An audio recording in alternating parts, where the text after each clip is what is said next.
April is Sexual Assault Awareness Month, and while most of UCF's on-campus resources are now closed due to the coronavirus, students are still able to seek the help they need during this time.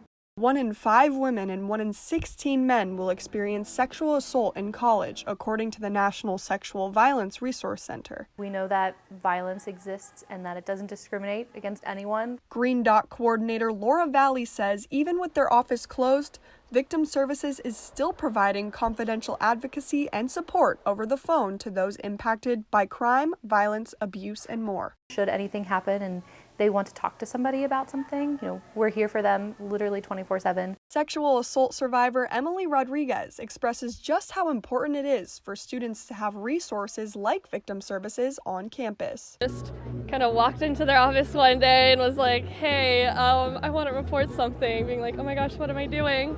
And they were so sweet there and so caring. Emily recently spoke on campus, sharing her story about her sexual assault and how she overcame the challenges of speaking up. I wanted to share my story, one, to help reduce, all those feelings of shame and the guilt that can come along with it, being a survivor, because for me, seeing other survivors share their stories was really empowering. She even took the next step by starting her own podcast, telling her story and offering advice to other survivors.